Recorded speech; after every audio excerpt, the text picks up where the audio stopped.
When gyms were open, I saw people flexing their muscles in the mirror. They were really proud of themselves, understandably, but there is more to that. There is more to sports than just physical gains. Sports helps you connect with the world and teach you great lessons. The first lesson that sports teach is not to be afraid of strangers. Playing sports unifies the world. I'm not saying that sports is the key to world peace, but it is definitely bringing us closer than further apart. If I start playing alone, others will want to join too.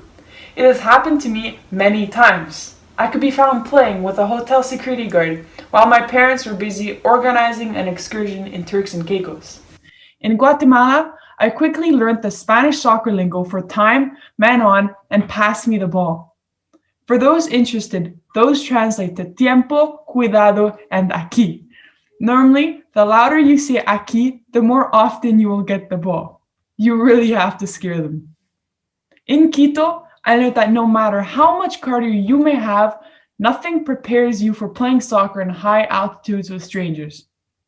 Even in Montreal, going to Rutherford Park involves meeting people from at least 5 different nationalities every time.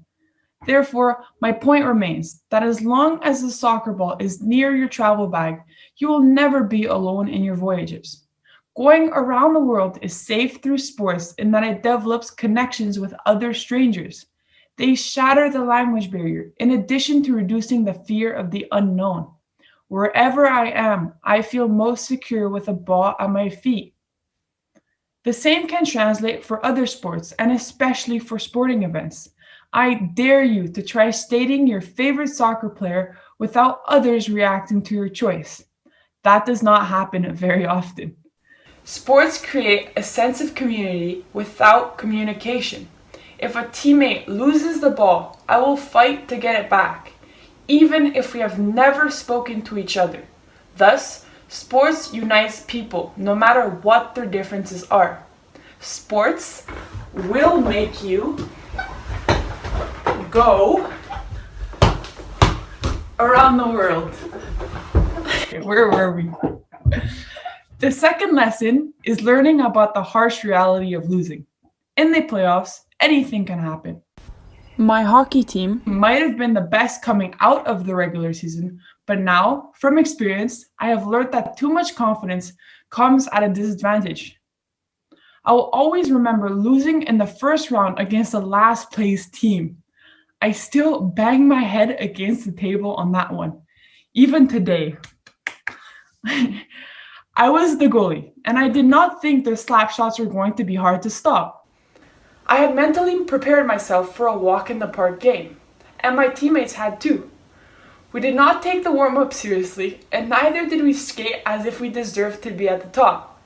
When they scored first, we were all visibly shocked. Yet, even though the wingers and the center were clearly trying their best to get that point back, the underdogs did not let go of their potential win. The final score was 1-0, with a very disappointed Emma.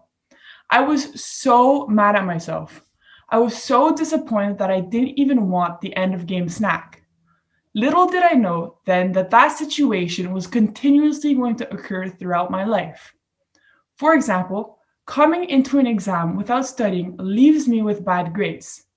It might not for you, but for me, it does. If that is the case for you, you are lucky.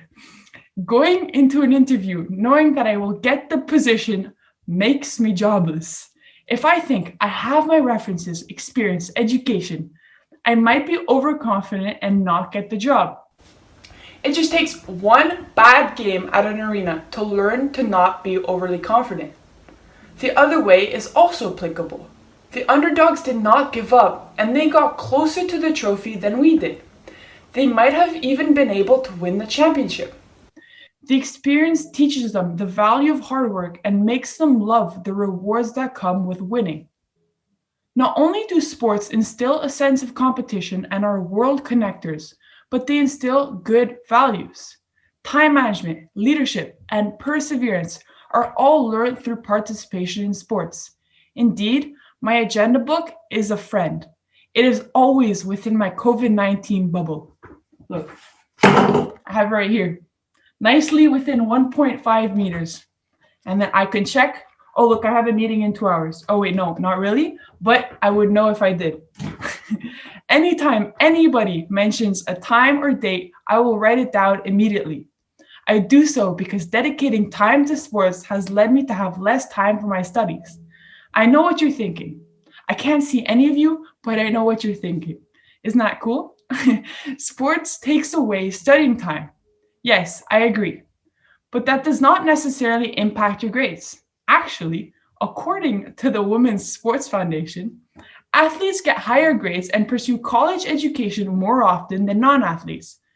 If I know that I have a swim practice very early tomorrow morning, I had better not party too hard tonight after my TED Talk until 2 a.m., even if I were allowed to, because I would not be in good shape. Whoa, whoa, whoa, whoa. Who put that picture there? Take it out, take it out, take it out. Okay, thank you. Where was I? When I have tournaments on weekends during the week, I must grind very hard to stay on top of the work. These little tricks help with scheduling in the day to focus on school material. Organization hacks are created and used when playing sports. Being efficient amplifies productivity.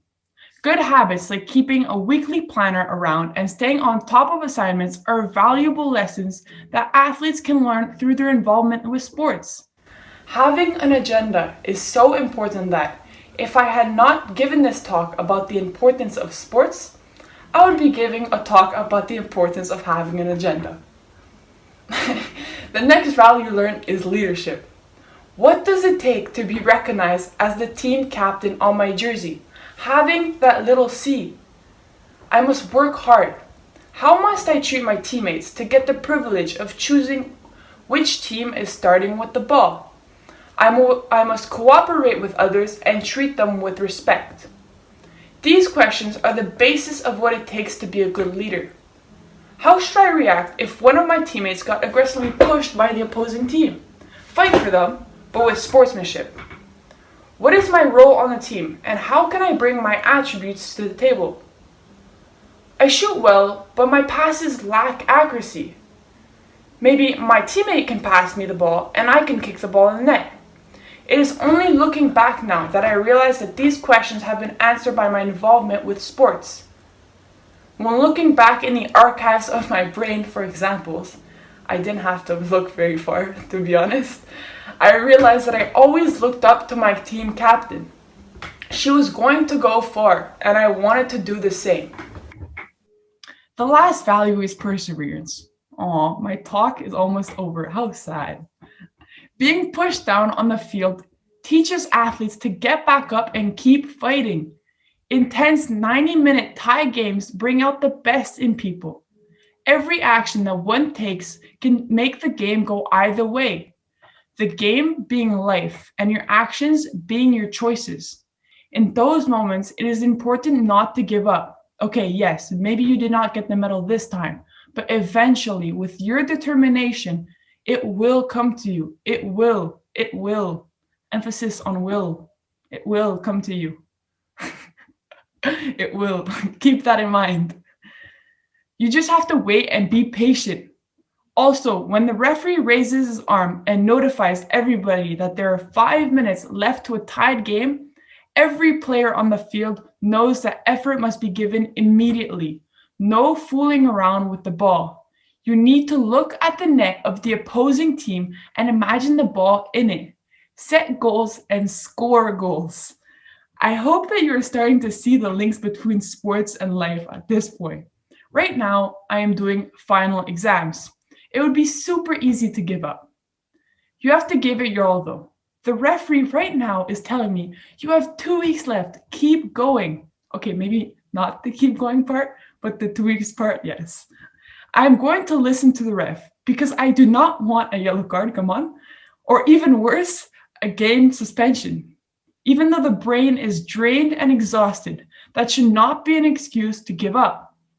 Lastly, I would like to make you notice that every decision, every action is going to play a role in your evolution. Like somebody who accidentally loses the ball in the middle of the field, one can still run to get it back. My final message for those of you who've never envisioned playing sports, no matter where you live and who you are, just try it. You may surprise yourself. And for those who are already doing so, stay in it for as long as possible. Thank you.